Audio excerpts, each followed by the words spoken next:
जिसका डर था अब वही हुआ। जी हाँ दोस्तों, बेहद ध्यान से इस खबर को सुनिएगा क्योंकि बहुत ही चौंका देने वाली खबर निकलकर सामने आई है। आप सभी को पता है कि आज से कुछ दिन पहले अजीत पवार के प्लेन क्रैश में दुर्घटना जो हुई थी, जो भयानक प्लेन क्रैश हुआ था, उसमें मृत्यु हो गई थी अजीत पवार की, जो महाराष्ट्र के डिप्टी सीएम थे। हालांकि अब उनकी पत्नी ने उस जगह पर शपथ ले ली है, लेकिन आपको बता दूं कि हर कोई ये जानना चाह रहा था कि ये प्लेन जो है कैसे क्रैश हुआ, हादसा था, साजिश था, क्या था। हर किसी के मन में बहुत सारे सवाल, बहुत सारे संदेह थे। लेकिन अब वो संदेह, वो सवाल उनके परिवार के लोगों के घर भी, जी हाँ, उनके परिवार, उनके लोगों के घर तक पहुंच चुका है। क्योंकि जो रिपोर्ट, जो खबर निकलकर सामने आ रही है वो बेहद चौंका देने वाली खबर है। अजीत पवार मामले में बहुत ही इंटरेस्टिंग चीज निकलकर सामने आई है।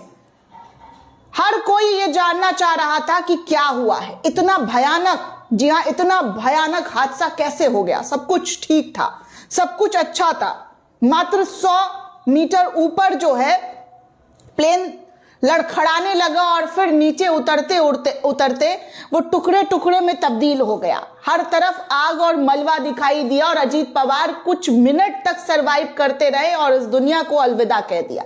उनके पूरे क्रू मेंबर की भी इस हादसे में मौत हो गई। हर किसी के मन में बहुत सारी चीजें थी, जैसा कि हमने डे 1 से वो तमाम रिपोर्ट आपको दिखाने की कोशिश की, हर जानकारी आप तक पहुंचाई। और आज भी जब जानकारी निकलकर सामने आई है तो अब आपके सामने वो तमाम चीजें रख रही हूं। और कहा जा रहा है कि 10 तारीख को, जी हाँ, 10 तारीख को इस तमाम चीजों पर से जो है राज खुलने वाला है। ये भी जानकारी निकलकर सामने आ रही है कि 10 फरवरी को इस हादसे पर से राज खुलेगा। दरअसल दोस्तों, सत्य हिंदी के हवाले से एक रिपोर्ट सामने आई है और इस रिपोर्ट में कहा जा रहा है कि अजीत पवार की बारामती एयरपोर्ट पर हुई प्लेन क्रैश में मौत के बाद अब परिवार में भी संदेह जताया जा रहा है। अजीत पवार के भतीजे और एनसीपी के शरद पवार गुट के विधायक रोहित पवार ने कहा है कि इस दुर्घटना को लेकर लोगों के मन में कई सवाल है और परिवार को भी शक है। उन्होंने 10 फरवरी को मुंबई में एक प्रेजेंटेशन देने की घोषणा तक कर दी है, जिससे ये साफ संदेह किया जाएगा कि 28 जनवरी को हादसे के तुरंत बाद पश्चिम बंगाल की मुख्यमंत्री ममता बनर्जी, समाजवादी पार्टी के प्रमुख अखिलेश यादव सहित कई विपक्षी नेताओं ने भी संदेह जताया था और इस पूरे मामले की निष्पक्षता से जांच करने की बात कही थी।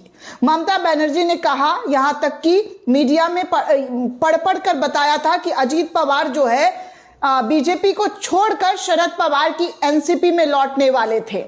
ऐसे में यह हादसा संदिग्ध लगता है।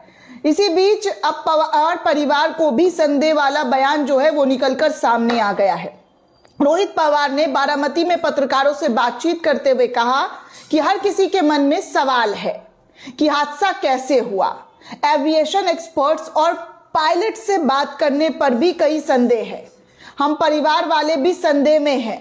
हम इन सवालों के जवाब चाहते हैं और 10 फरवरी को मुंबई में एक प्रेजेंटेशन दूंगा जिससे सारे संदेह रखूंगा।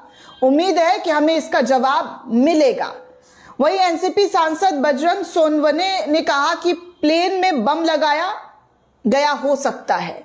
ये अजीत पवार गुट के नेता जो है, सांसद जो है, उनके जरिए इस बात की जानकारी दी जा रही है। सोचिए दोस्तों, क्या बातें कही गई है। सांसद बजरंग सोनवने ने कहा है कि प्लेन में बम लगाया गया हो सकता है, लेकिन रोहित पवार ने कहा है, मुझे नहीं लगता कि सीधे बम था, लेकिन ऐसे कई एलिमेंट्स हो सकते हैं जो बम की तरह काम कर सकते हैं। क्या किसी पॉलिटिकल लीडर ने ऐसा किया है या नहीं, ये हम नहीं कह सकते हैं, लेकिन कई संदेह अभी भी लोगों के दिमाग में चल रहे हैं। सोचिए, उनके परिवार के, उनके पार्टी के लोगों के जरिए इस तरीके की बातें कही जा रही है। अजीत पवार का जो एक्सीडेंट हुआ, जो हादसा हुआ, जो बहुत भयानक हादसा था, जो कोई भी एक्सेप्ट नहीं कर पा रहा था, अब उनके परिवार के लोग भी इस चीज को एक्सेप्ट नहीं कर पा रहे। वो कह रहे कि बम हो सकता है। उनके पार्टी के नेता, उनके रिश्तेदार कह रहे हैं कि ऐसा कुछ एलिमेंट्स हो सकता है जो बम जैसा इस्तेमाल हुआ है। महाराष्ट्र के कई बड़े नेता इस हादसे पर सवाल उठा रहे हैं दोस्तों। एनसीपी विधायक अमोल मिटकरी ने पूछा है कि क्या इसमें कोई गलत खेल था। उन्होंने प्लेन में कई लोगों की संख्या पर भी सवाल उठाए। एक रिपोर्ट में 6 लोग बताए गए, लेकिन बाद में 5 लोगों की जानकारी दी गई। पायलट को आखिरी समय में क्यों बदल दिया गया?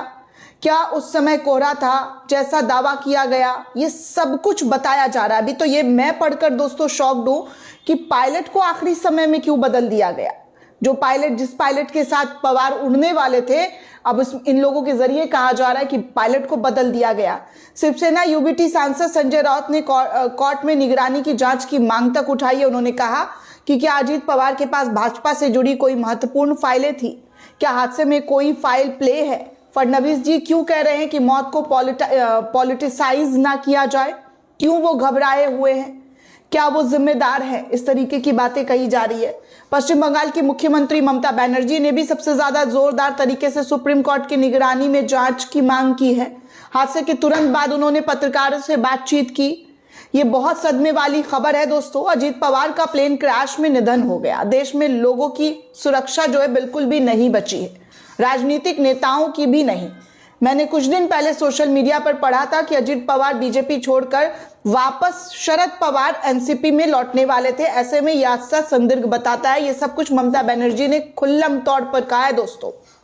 ममता बनर्जी ने आगे कहा कि सिर्फ सुप्रीम कोर्ट पर ही भरोसा है, बाकी सभी एजेंसियां खरीदी जा चुकी है या समझौता कर चुकी है। जहां सुप्रीम कोर्ट की निगरानी में जांच होनी चाहिए ताकि सच लोगों के सामने आए।